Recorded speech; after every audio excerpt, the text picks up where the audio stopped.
I'm Peter Marks, the former drama critic at the Washington Post, and now I'm just a loose cannon trying to land the lead in a Netflix action movie.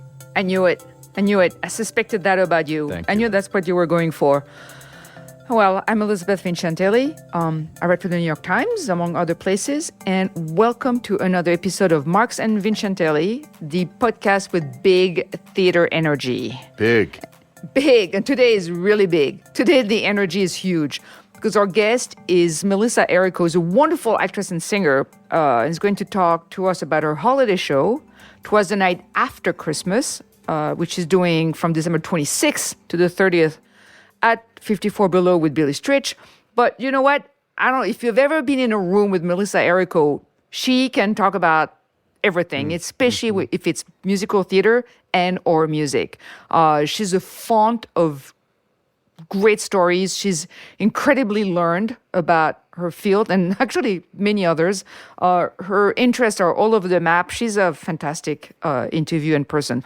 And one of the things we're going to talk about with her is her collaborations with Stephen Sondheim, of course, is Peter's favorite. Indeed. And Michel Legrand is my favorite.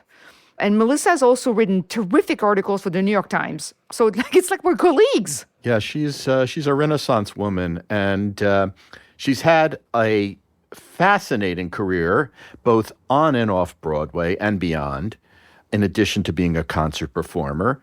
And you should definitely check out her albums, her wonderful recordings. Her most recent is Sondheim in the City, and that's a fabulous assortment of songs, Sondheim songs, as interpreted by Melissa. I think,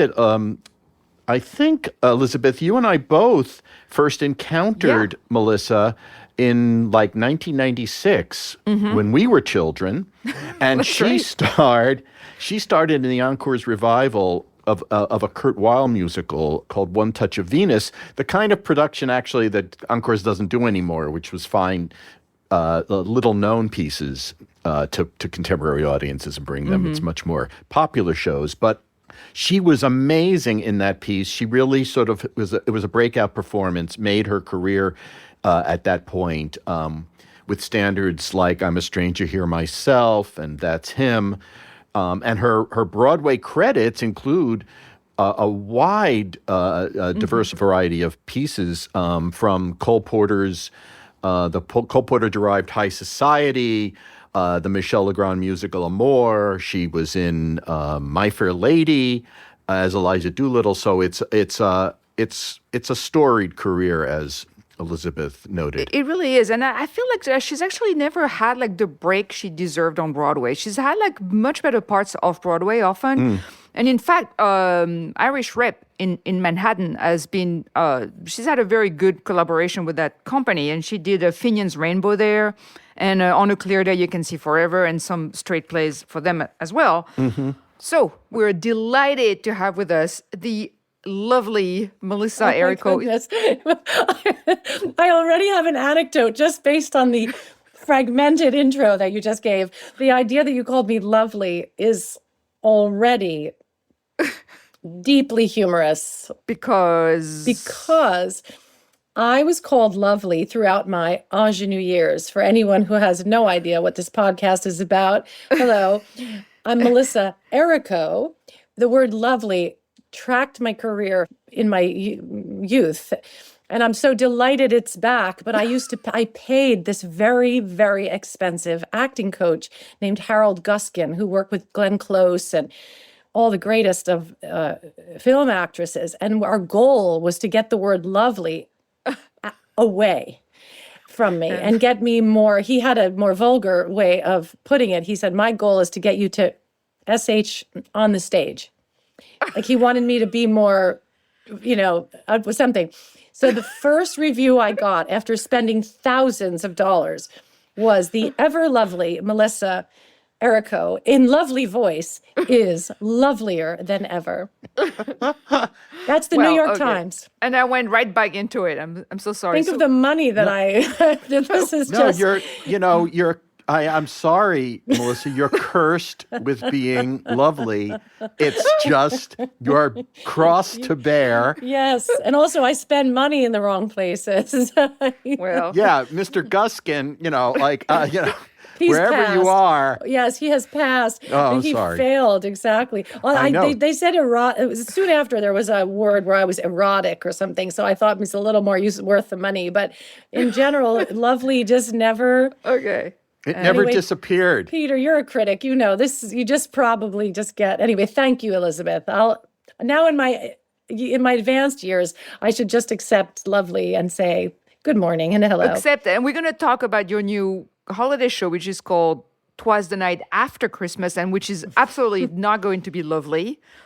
So we can say that. So I'm just curious. I think you are actually the first actor, singer, performer we've had on the podcast who also does a lot of concerts.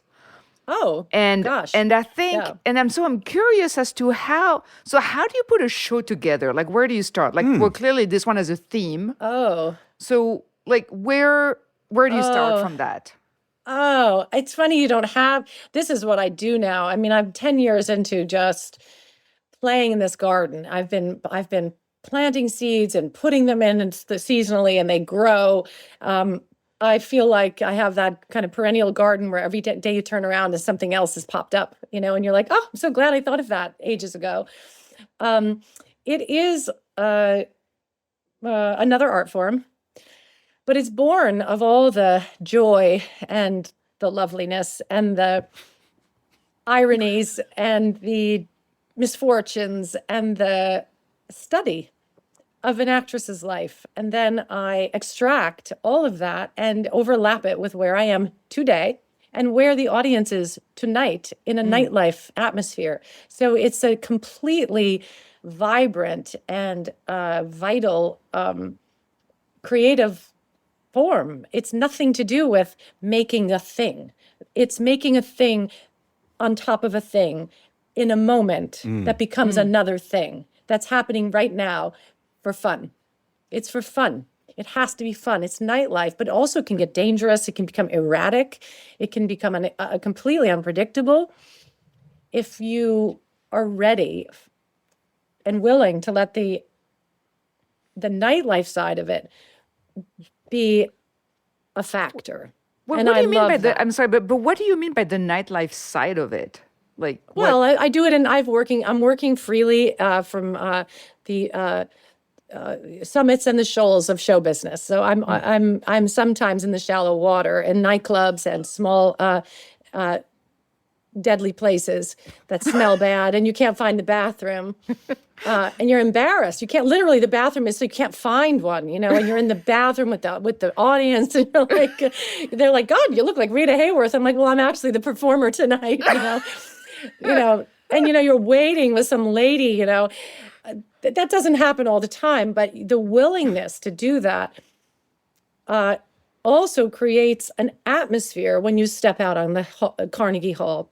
I will be stepping out at Cadogan Hall in London later this year. There is no doubt that I will enter that stage like it could be anywhere.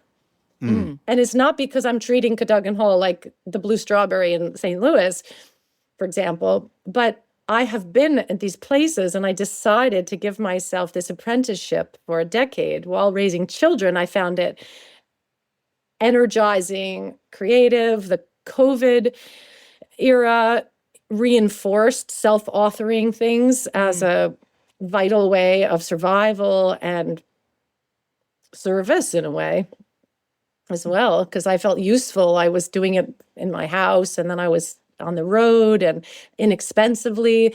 Even if I'm not inexpensive, I'm only me. So there's no production. It's just this great imaginative lady with her crazy clothes and her stories. So I felt mobile. I was an easy to travel production. But it sounds to me, Melissa, it does sound to me like it's a way of staying grounded in your own authenticity. It's a way of, the fact that you're, in this variety of venues, some of them where you're really rubbing up against the people who are paying, and you're flushing and leaving, and they're coming in.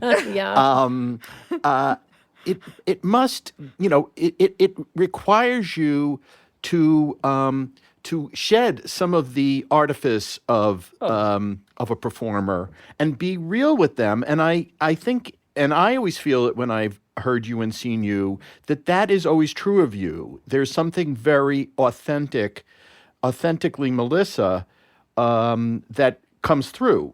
And not everybody can do that in this variety of platforms. Yeah, even when acting, I have done a lot of off-Broadway shows, peppered throughout my girl singer enterprise in recent years.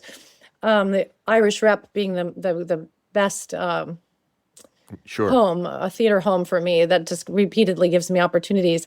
Even when I'm doing Daisy Gamble and on a clear day, or playing Mrs. Patrick Campbell, which I did last year in a play, Dear Liar, it's impossible for me to work without some kind of, I'm going to say nudity, and I don't know why that word comes to mind. It's not, I've actually been nude in a few shows, but I mean that I don't build things. I strip away. That's the kind of person I am. My mother used to say as a little girl, you always know where you stand with Melissa. There was something about me, like I couldn't tell a lie. I couldn't have just a regular dumb day. Like every day had meaning, and I was looking for the moonlight in every evening. I was looking, I was always like porous in some way, if that makes sense. Maybe sensitivity or porousness. Is that like a handicap or an asset for an actor? Well, look, emotional transmission comes naturally to me.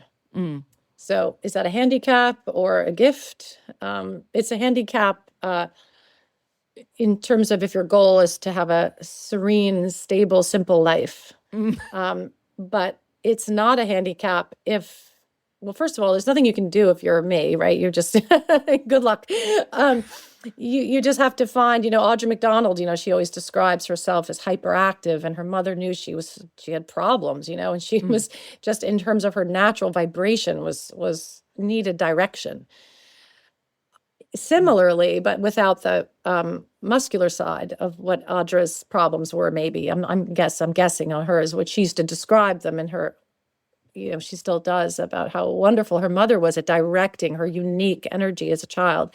My own mother recognized something in me, maybe a propensity to cry, take things personally, want everything to be beautiful. I also loved old people as a young person. At my 13th birthday, I asked my mother if she would invite my grandmother over, and if my party could be all her elderly friends sitting around the table.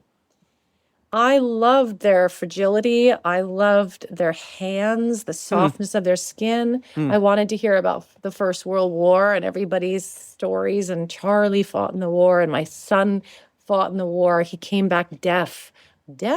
He was deaf from the bombs, Like I loved these old people. And so even yesterday, by the way, I visited the Rose family, and the great family, one of the great families in New York City, and he's in his 90s, the Rose Planetarium, the Rose Auditorium, all the Rose. Oh, that Rose family. Yeah, one of the most impactful families in New York history. And I'm friends with the daughter through college, and the father is a military expert as well as a renowned businessman. But he's a military expert, and I'm studying the First World War right now, actually.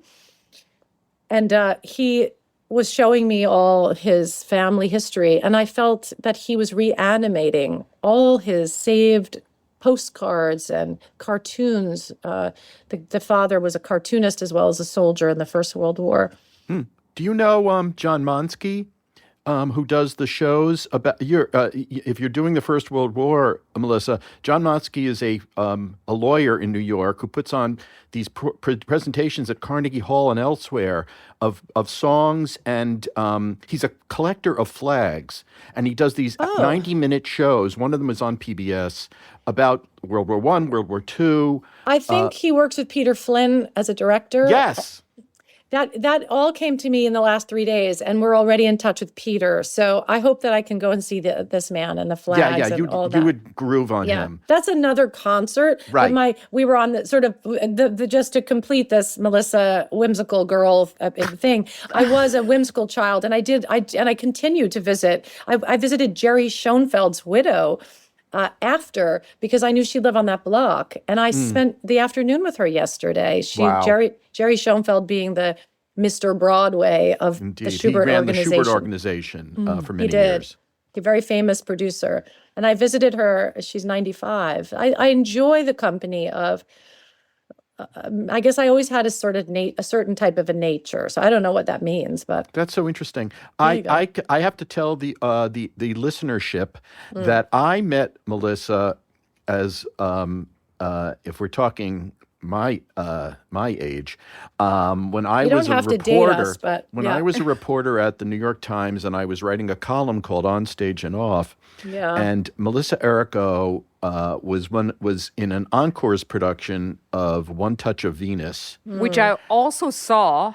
And Elisabeth. wow. Oh my God. Yes. And we were all blown away. And I don't know if that's the lovely review you were. No, good. not at all. Ben actually. Brantley reviewed you, and we were all stunned by that performance. It really was kind No, of. the review was quite exotic. And I think we got together like a day or two later at the Polish Tea Room. Then was called the Polish Tea Room. It's now part of the Edison. It was part of the Edison Hotel. Now it's Friedman's, I think, is the name of the restaurant. it is. Anyway, I took my kids there just to show them what the Polish Tea Room used to be, and it doesn't resemble this bohemian, simple place where I grew up eating soup. and I should tell also the audience we're right, exactly. We're on a Zoom-like platform right now, and Melissa looks exactly the same as she did when I saw her as this ingenue. You see, I did start young. That's why I don't look so bad yet, So Oh, come that's the on. good thing. No, I'm glad. I'm as Scott Frankel said, I was too well preserved to play in Grey Gardens. I wanted to play Grey Gardens. He's like, you're too well preserved. For God's no. sakes. So at some point I'll play that, but that was his recent description. So I'll take it for now. I'm still too lovely. So I had this. I've been following Melissa's career all the way through, and seen her I saw her great. Eliza Doolittle and many other parts Bless you. on and off Broadway, and I wonder, if you can think back to that young woman who had, I think, only recently graduated from Yale. I think this was and marveling at the number of things you have done over the years, the variety, and at the same time raising these three gorgeous children, married to the great Patrick McEnroe, whose tennis commentary I live by. Yeah, he's amazing. So it's a whole package. I'm well married, that's for sure. I met him when I was 5, What? What? We were Were you children. from Long Island? We were children together, and his mother saw me and My Fair Lady, and she set us up when I was 25, and we were Stop married. it. Yep, we were married within a year. Wow. That's a great story. I did not know the We were little derivation. kids together. We have pictures of ourselves in the 70s. That's a ride. He was my older brother's inseparable best friend. In fact, in their, the heyday of their religion, which was, their whatever that is, their communion, Holy Communion or something, or confirmation, they took each other's names. And they never, I don't think they went to church, either of them after that, but they are, Michael Patrick and Patrick Michael or something, so. I think I saw you Best sing at friends the as U.S. kids. Open once, yeah. in fact. But do you play tennis? I make the national anthem. I had to make sure to become excellent at that when I 25 years ago. That's a really good skill to have. Yeah, especially if you want to, Billie Jean, you always asked me to King. She's asked me to sing a lot. I sing the national anthem for her. And Andy Roddick, in the peak of his career, he said I was his good luck charm. And so I used to sing at his matches. He said he always won when I sang the anthem. They're all nuts, right? Everyone's nuts. But he got an association that I sing the anthem and he'll win the match. Oh, that's fabulous. Isn't that wonderful? It's so wonderful. So I remember Arlen Kantarian, who was a huge producer and ran Radio City Music Hall. I'm sitting in the wings, not the wings, but the tunnel at the Arthur Ashe Stadium. There's whatever that is, 50,000 people are waiting and stuff. Right. And I have a dress on, I got myself my own clothes, because I'm still not the person that gets the stylist and all this, but I have my curly hair and the long skirt and I was all dressed nice, but I'm feeling a little tight, right? It's 50,000 people, the cameras and stuff. And Arlen turns to me, he goes, well, this is what you wanted. And I was like, okay. Oh, wow. He's just like, you better get out there and be good, though, And Right. Michael Fiore now runs it. And he does, the biggest events in the world for television. So he's had me out there a bunch of times. So That was a pretty rude way to shove you out in front of the audience. Yeah. It's like, no, but they're tough, This is so. Pressure is a privilege, as Billie Jean says. Okay, I want to circle back. I'm going to try to grab us back to the holiday Elisabeth, show. Allow me to just do one more thing with Peter. Thank you for the time at the diner. Thank you for the time at the diner. Thank you for the article that was titled "A Star Is Born." I took that. That was, hard to live up to, but thank you. Oh, you're welcome. I was totally born, welcome. but the problem with being a star is then, it's all a poem, right? It's a star is born. So what is a star and what is it born and what is the life then of the lifespan of this butterfly, the cicada, Well, you've written about that, actually. You wrote this really terrific article for the Times about what happens to the ingenue. Because you really made your name originally as in these ingenue parts, and you wrote this really wonderful article. Ingenue, and you said, actually, I actually wrote it down somewhere. You said the truth is that women in musical theater still tend to be segregated, romantic innocence or worldly dames. Where is the elusive middle? Do you think that has changed, or is it still? Because you wrote that maybe 10 years ago, something like that. 10, 12 years ago? I found the answer in the 10 years. It's at my shows. Perfect segue. I am the elusive middle. But I think that's where my erotic novel is coming, or something. I think I'll be okay. Don't be too concerned about my Star is Born destiny. It is what it is, We have to inform the listeners that when we were about to start recording this podcast, Melissa informed us that she was about to embark on a new career as a erotic novelist. Or rather, a writer of erotic novels, not a novelist who is erotic herself, although I will not judge that. But if I say an erotic novelist, it might be, No, I'm okay with that. Yeah, exactly. Okay you can. I don't mind if the two words dance around each other just fine. But until you get into erotic novels, I really want to talk about that show you're doing, because I'm finally going to get. I'm really curious. So, you are really known. You love research. I think we've already gotten an inkling of that. That you're really interested in research and how things come together, and it's a really big part of your show, the banter, as I'm sure listeners, those who don't know you, can tell by now. The banter in your show is very important. There's a funny word that goes with the cabaret world. It's called patter. Patter, yes, patter. It's an art. Stupid it's an art. word, but do you tend to really write it a lot, or do you go with the flow? Do you have a baseline and then you kind of let yourself go off sometimes, or? The whole thing comes in layers. There's a reason to do a show. If it's a song, this is actually really difficult to explain. I'm actually having this memory, Elisabeth, that you and I had a lamb dinner in Paris. Yes, that's true. Last year. With all your French colleagues. So we're kind of guilty of all knowing each other. Yes. But that's just the once, just the once. So nice. Yes. You were about to do a concert of Michel Legrand songs. Exactly. So you really know me. So to answer you is to sort of answer two people who really have immense perspective to an audience that has no idea what I'm talking about. Teasing.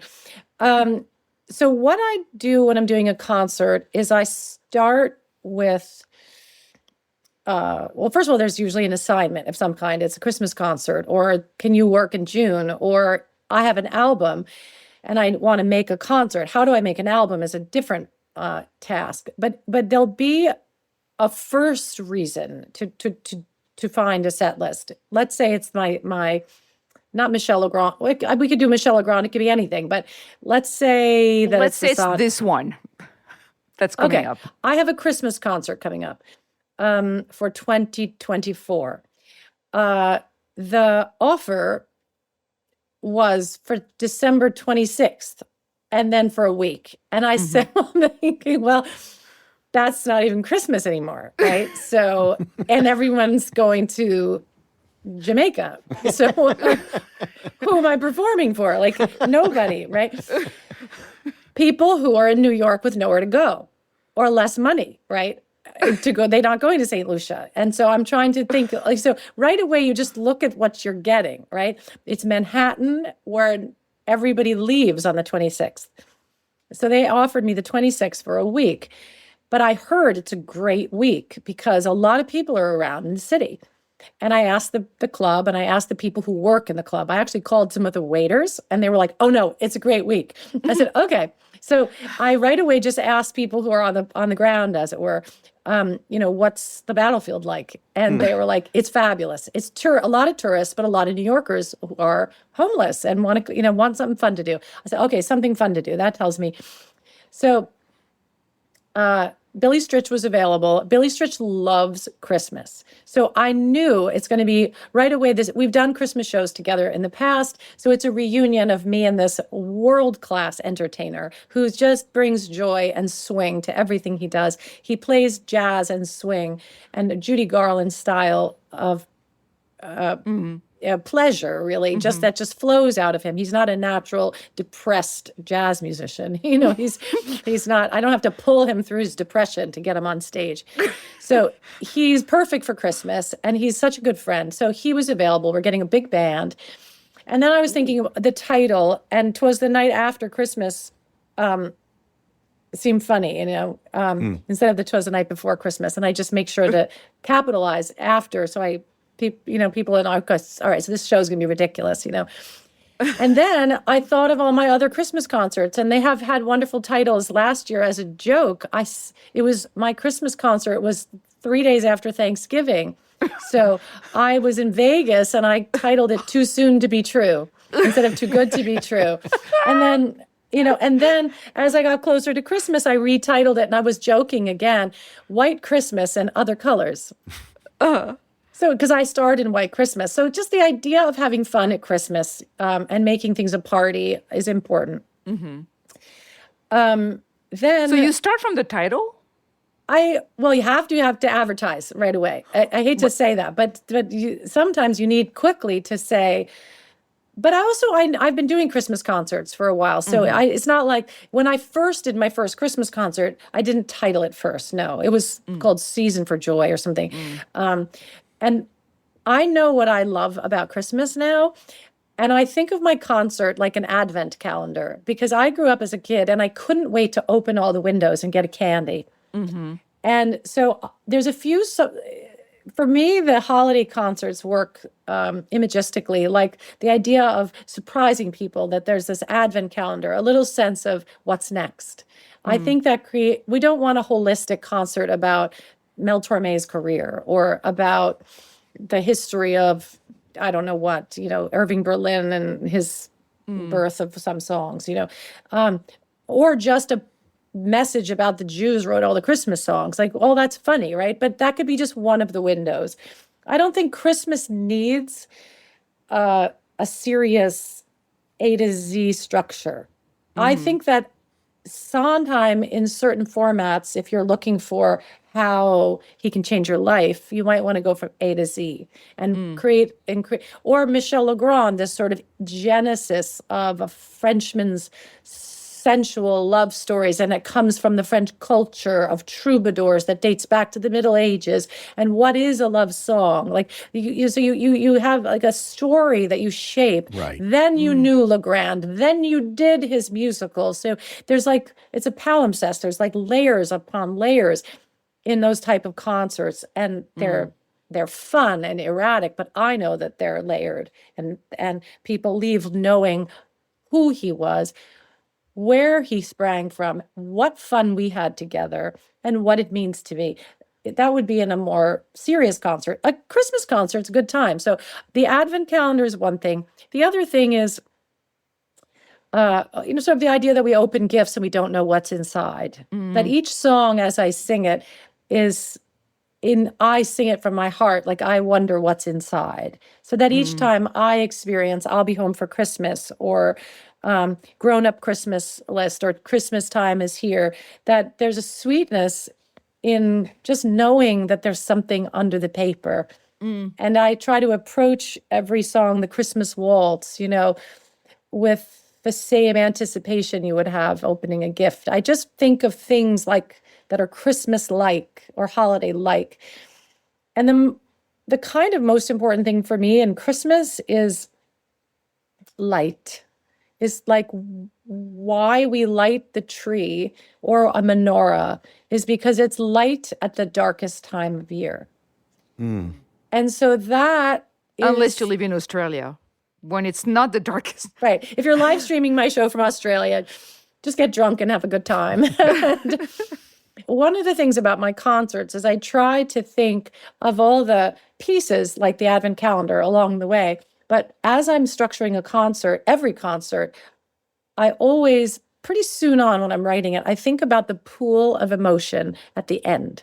Where is the pool of emotion at the end? Where are we heading? So that I can serve that and also just know that I have that. Sometimes in a Sondheim Saves Your Life type of a concert, I know I want to get to the image of the island of the Grand Jatte, where all these disparate people who are squabbling ultimately live in harmony. And so there's a kind of a pluralistic, peaceful vision for humanity that I believe lies in. I believe there's a deep river of empathy and humanity in Sondheim.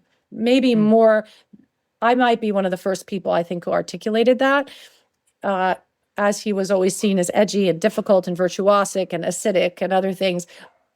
10 years ago, I had this lyrical idea about him that I think became more de rigueur. I'm not saying that I started the trend, but that I definitely was at the beginning of that trend. Yeah. That's one of the Sondheim things. When I do my Sondheim in the City concert, which I'm now touring, my pool of emotion that I get to at the end is the song, the unpublished song, Nice Town But, which nobody knows. And it's a song from his college years. And it's about nice town, but I wouldn't want to live here. Great place, but the maddening pace is too much for me. Canyons of stone and steel. Sorry, but that's the way I feel. It's a nice town. And it goes on. But there's the nice town. It would, anyway, it would degrade me. I wouldn't live here if you paid me. Right. If you gave it to me for a song, here's where I belong. It's really funny. And it's all about what a fucked up place the city is.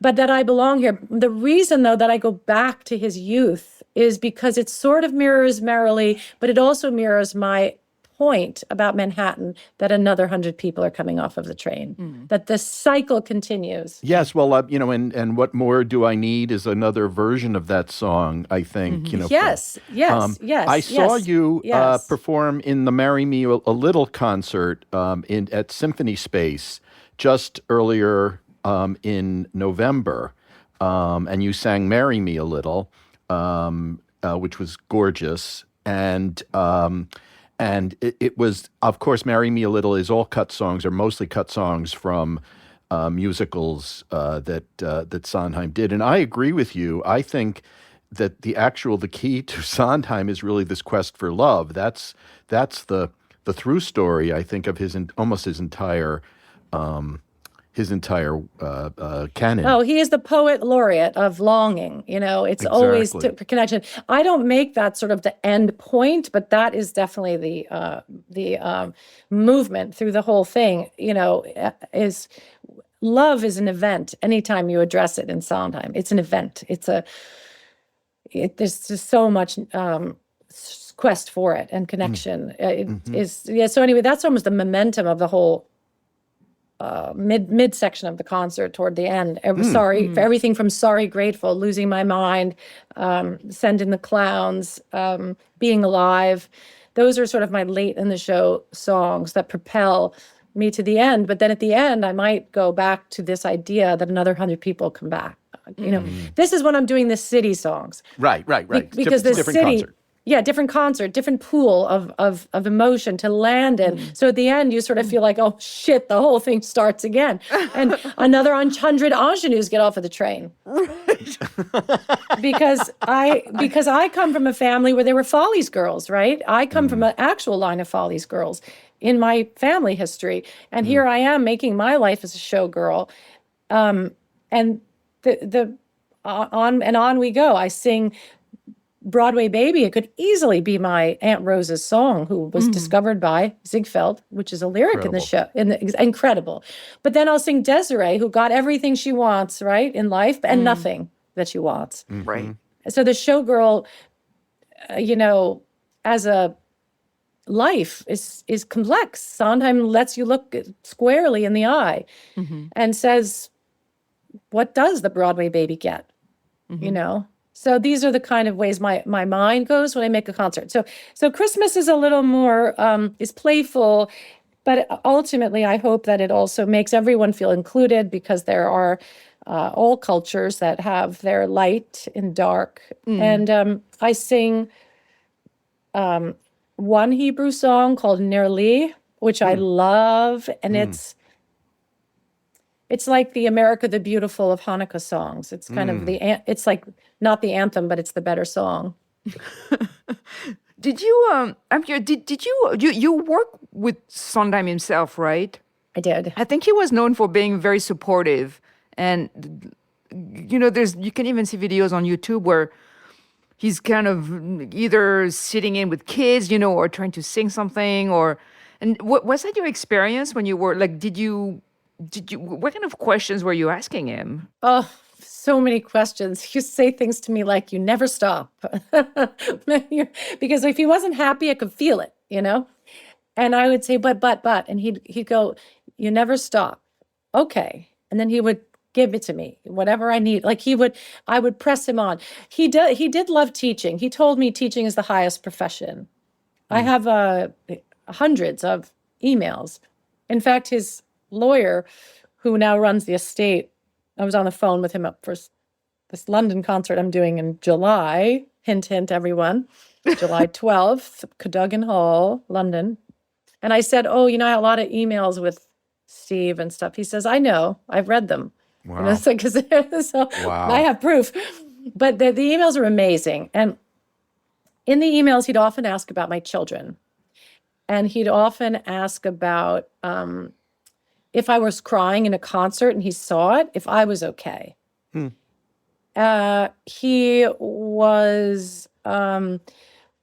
did say teaching is the highest calling. He said to pass my passion to my children. He's very interested in the idea of the passage of the tale you tell. Transmission. The spill. Yeah. Very, very conscious of that. It's so thematic in his in Into the Woods. But it's ingrained in him. It's all biographical, I think, these songs.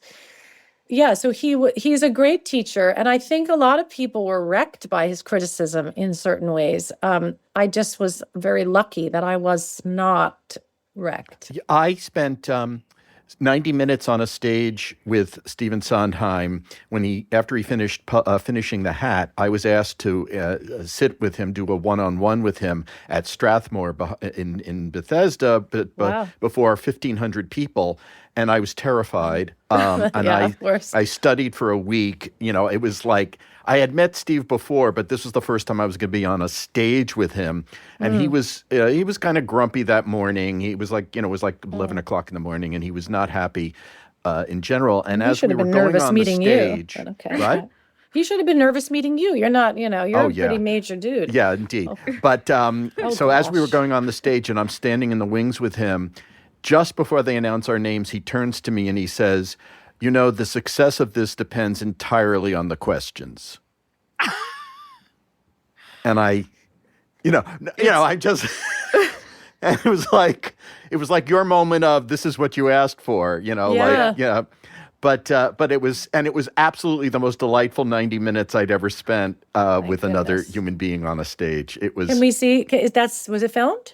I don't know. It's a good question. It was about. It was whenever Finishing the Hat was published, and it was delightful. It was really extraordinary, and he was fabulous. He was a great presence. He was so on, and so Yeah. there were anyway. So He probably didn't mean that. That was his idea of a joke. I guess, yeah. I think either it was a joke challenge, or yeah. yes, exactly, or whatever. It was. He just wanted a shot of adrenaline. He wanted to make sure I was on. Yeah, exactly. Right. He just wanted to make sure that you were a little tense. Right, exactly. Right. I'm not doing all the work here. You're going to have to participate. But right. I'm really curious because you have also worked with Michel Legrand, who's my personal favorite, and less known in the U.S., but not as well known as Sondheim. And his catalog is absolutely gigantic. And you were also in, I think, one of two musicals that he had on Broadway, Amour, Le Passe-Muraille in French, which I love that production. I love that show. And He had one show on Broadway. was that just the one? Yeah, I was in his only Broadway show. Yeah. I'm waiting for Encores to do that one. That's just like, I'm not gonna rest until they bring it back. But what? Until they bring back what? Amour? Yeah, someone Yeah. needs to bring it back. This show is ripe for it needs to come back. Yeah, I feel like I have to direct it. He also wrote the greatest movie musical of all time, Yeah. Umbrellas of Cherbourg, I think. Yeah. Is, Oh, I prefer Rochefort myself. But anyway, I think there's two kinds of people. There, depending on which one you prefer, that's it. Did you like my concerts, my cabarets in Paris with Yes. with Isabelle? We come out. Nous sommes sœurs jumelles, nées Yes. sur le signe des Gémeaux. Mi fa sol la my mi God. ré, It ré was mi fa sol sol sol ré do. So we use much fun. So Oh much my fun. God. Je m'appelle Isabelle, voici Melissa Errico. Mi fa sol la mi ré, ré It mi was fa sol sol sol ré do. It was such a delight. Vous a présenté. Yeah, we do a whole show where we open it. Me and the original French star of Le Passe-Muraille in Paris. She and I have become comrades in bilingual wild concert cabaret in Le Europe. Grand, yeah. So we come out together and we sing Michel Legrand and all of our career. And the title of the concert that we do is Les Deux Grandes Dames, the two leading ladies, or two tall women. And we're both very tall. Yes. that's So we great. have a wonderful friendship that's come out of being the Parisian and American star of that show. So what was Legrand as a person to work with? You talked a little bit about Sondheim. Like, what was Legrand like? Very different, very different. Sondheim was like I said, he was intense and wrote amazing letters to me, and used to give me unpleasant advice as well. Things like Do I Hear a Waltz at City Center? He said at one point in the party, I don't care at what moment, but you choose the moment, and then your goal is to have everyone on stage and off stage hate you. Make sure everyone on stage and off stage hates you, and the audience. And I did, but that Legrand would never say that. Like he operates in the completely opposite. He is affirmative, romantic, chaotic, nonlinear, European in every sense, anti-neurotic. In every sense, sensual and forward-flowing, and without complete checking as to like, why does this character enter the stage? Why this? Because he would say, it's because I remember James Lapine. If you can, this is the perfect bridge for the question. James Lapine, who wrote Sondheim's musicals, was the director of Le Passe-Muraille when it came to Broadway. Amour. First thing he said to the cast is, what are we going to title this show?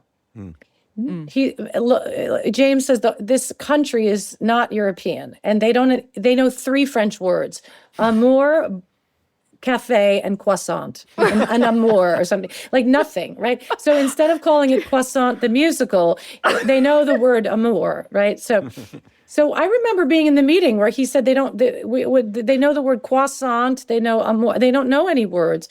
So we titled it Amour as a group.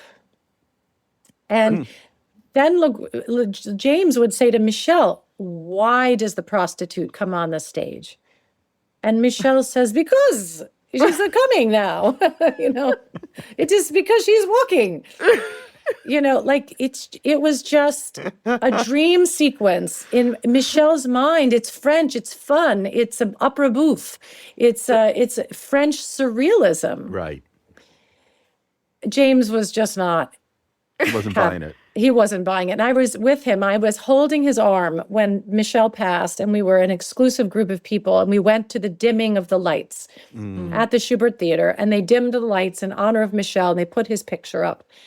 And I was crying. I loved Michel. And James was stoic. He said, I can't think of a lot of positive memories, he said. Ouch. And I turned to James and I said, I can think of nothing but positive memories. I loved it. So these 2 worlds, the Jewish intellectual who wants A, B, Z, all the way to make sense, and the Frenchman who wants everything to swirl and to dance. It's a great story. It's just they were just ill-fitted. And I actually love both men.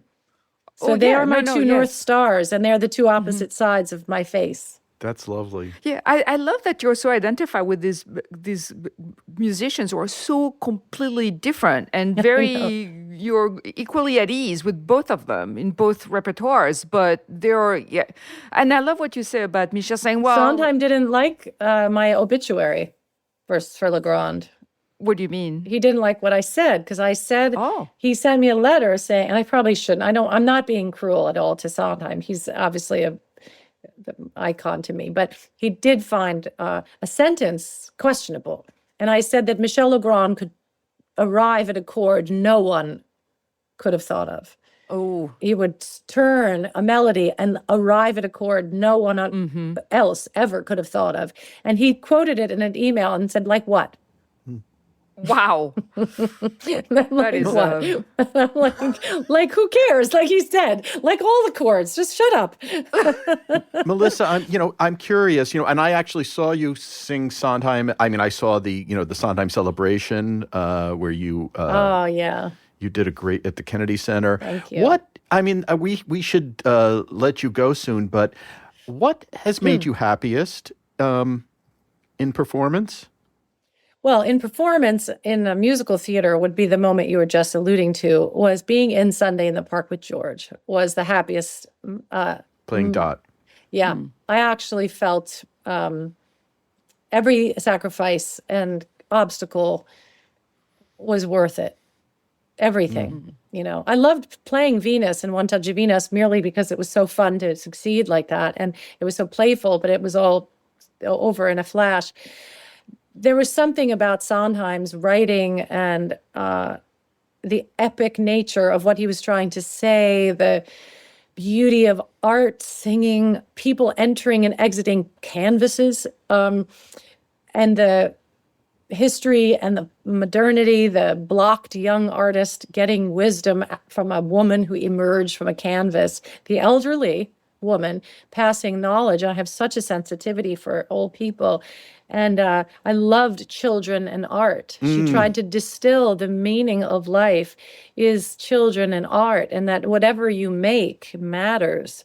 Not that his chromolome needed to be successful, but he needs to create and make. And the tender, loving, sweet old lady giving him this, I found that song to be like the greatest emission for me of wisdom and fragility and power and softness at the same time. Just, I loved that musical. So I hope to be blessed, to be in a musical that can contain all those things again. I'm sure there's a few out there, but Indeed. I will make many as I go to entertain me. And my shows actually are full of all the pleasures I've taken in being a musical theater actress. And then I add the pleasures of beautiful chords, jazz musicians, beautiful dresses, and the pleasure of a concert atmosphere where people don't know what's going to happen because it doesn't have a script that they know of. It's not based on a movie. It's not a thing they heard about or read about. It's a Melissa thing. And I want people to come and sort of wonder where the heck she's going tonight. That is the best. That is the best question for me at any show. Like, where the heck is this going? Yeah. But trust me, it's going somewhere. It's not where you come. My yes. art is, I am not a Dadaist. No. Right. No. It's the same, and it's storytelling of the best kind. You always have to figure out where you're headed, whether it's a theater review or a short story or a novel, or a play or a concert. Yeah. So I don't know why, Peter, it matters to me. All this matters to me. It's sensual. I don't know why things matter. I could just stop. I have beautiful children. I'm mature. I have a few awards. But I still want to transmit some sense of like that we're all okay. I think our world is like not okay. And I feel like I'm a mother fairy teacher participant. And I do feel I can create a very good employment opportunity for people. My bands are happy. My musicians are happy. The waiters are appreciated. So I'm also kind of a fairy mom to I have an employment circle and I like being positive. So, I don't know. I really appreciate your support. I hope people come out to Christmas and I want to come. yeah, you should come. It's going to be great. Pat Schoenfeld is coming. Wonderful. Yeah, she'll be there. We're going to have to make an evening out of this. Yes, I think it is. I think it's absolutely. So thank you so much, Thank Melissa. you. The show is called "'Twas the Night After Christmas" at 54 Below. And it is for the 5 nights after Christmas. I assume that the poetic license I took there will be December understood. 26th to 30th. Yes. I think that's fine. So thank you so much for doing this. And check out my Instagram because I put a reel on Instagram. The guy who creates the costumes for Gilded Age is making my dresses for the Christmas concert. Wow. And you see them in muslin form, which is the fabric before the fabric. And my reel on Instagram and TikTok is just taking off. People love it. So if you're interested in Christmas fashion, it's coming. Who isn't into Christmas fashion? You heard it here, folks. The full package. Goodbye, my friends. Thank you for all these wonderful years, and I'll see you soon. Lovely. Excellent. Thank you, Melissa. Thank you. Oh, lovely. Lovely. I just slipped that in there. Just You've been waiting for 40 minutes. Indeed. Correct. You're wicked. Thank you. And that's it for us today. Now, if you enjoyed this episode, how could you not enjoy it?